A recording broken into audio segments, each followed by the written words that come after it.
Hello YouTube. Okay, so I'm getting back into filming. I'm part of an RC network now, so hopefully this will be a great video. I have a new camera and I will go over that at some point, but right now this is the Slash 4x4 that I've had. I believe it's one of the old school Slashes. I hear that it's a black edition or a Dakar edition, but it's not the one that I Google search and find. It's weird. But so this is my Slash. Some random big bore shocks that have basically a book cover for like school books over it. They're really long. They got some Proline Power Strokes up front because the other ones broke that came on it. Have some random aluminum links there, no brand, so I have no idea what they are. Have the stock ESC in there, and then have the stock motor as well. I have fans on them. Not that I need them, but I used to run 3S a lot, so they were helpful. I do have a Hi-Tech servo in there. It's one of the waterproof ones, so there's that. Another thing is in here in the back, you will see that the tire is off of it. Okay, so I have the tire off because the wheel hex is broken on it, on the tire itself. The hex on the axle is good, but you know, just a general overview of this truck itself. I like it. It works really well. I have a Spektrum receiver in it, running my DX4S. I like it because it's got model memory. I could have went with a different one, but I did want 4-channel for my SCX10. Not real great lighting, so you know, trying to do my best with a flashlight. But so I also have bearing issues in the back here. I don't know how well my multitasking is going to work. Actually, not at all, apparently. Let me see here. See if I can get this to work. My entire assembly here shakes. Uh-oh, hang on a second. My entire assembly shakes. Or maybe not. Maybe it's gonna cooperate. I don't know. I think I need a new bearing in it. The whole thing shakes. So we're just gonna have to go from there with it. Yep, I'm also trying out an editing software. It's called Microsoft Movie Maker. So we shall see how this video actually turns out. Okay, so different truck. This one is, I believe, a 1/14 scale. It is a short course truck. It's by Integy.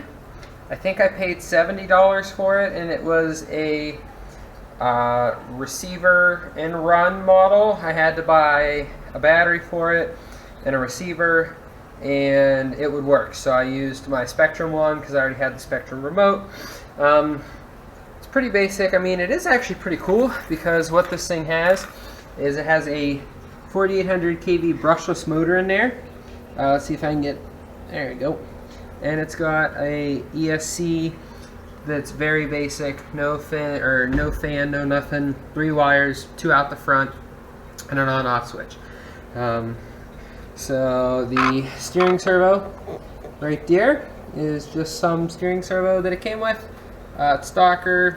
Don't think that it's going to be too horrible, but you know, we'll see how that works. Shocks actually feel pretty nice. They aren't too terrible. Let me see if I can multitask here. They aren't too terrible with the response. I have them set up in the highest position for ground clearance right now because I was running it outside. But this would be a really, really great track racer. Around me, they do a lot of Andromeda racing. This is cheaper than Andromeda if you have the radio equipment, and it's faster because it's brushless.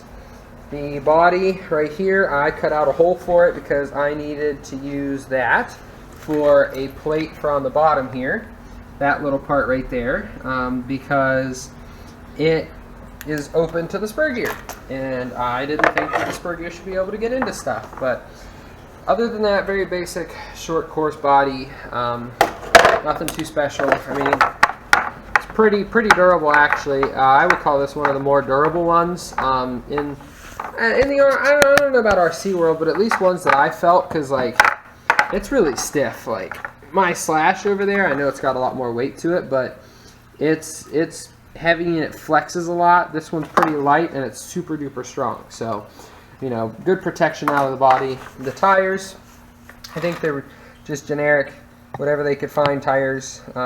They seem to work pretty well. They hook up on a lot of stuff. I mean, I like it. It's a good little truck. It's pretty quick. Does pretty well on the jumps. Has lots of power. A battery lasts a very long time. I'm running a 2S, I know for sure. Let me check the milliamp for you. It is a 30C 1200 milliamp battery. It's by that name, Conexus? I don't know. It's one that was supposed to work with the battery tray, but I found out that the battery tray was a different dimension than what they told me in the manual, the book, the whatever.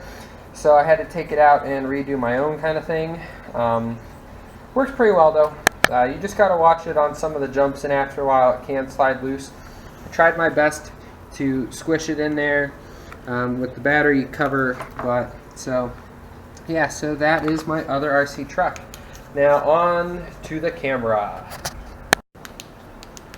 Now I have not been able to figure out how to film the camera itself without using another camera, so I'm just going to tell you it's a GoKit, G-O-O kit. What it comes with originally, if you just get the GoKit, is it comes with this shock-proof case like a GoPro. It's got a couple extra buttons because it's got buttons on the side, but it's basically a GoPro.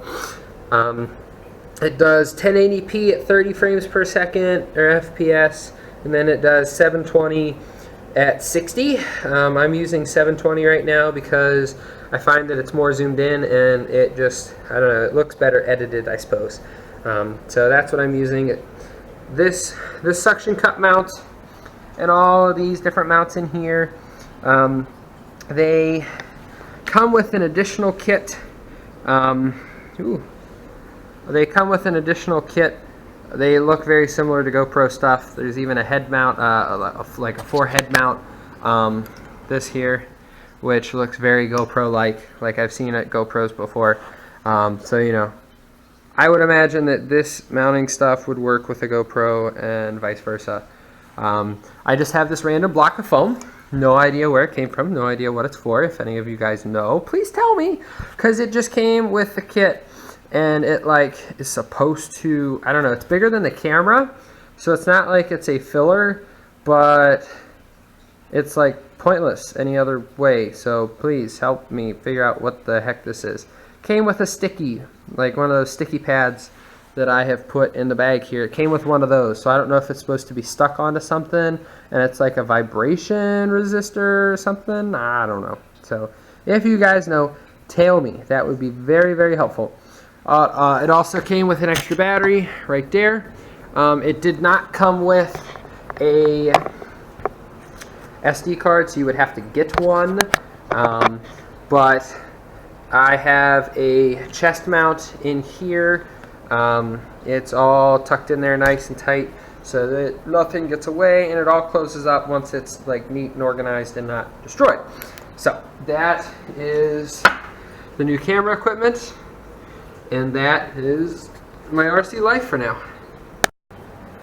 So, I am at college. I do not have access to all the tools that I usually have access to, and I'm still trying to work out kinks to this camera. I'm trying to get it to work with a Wi-Fi style.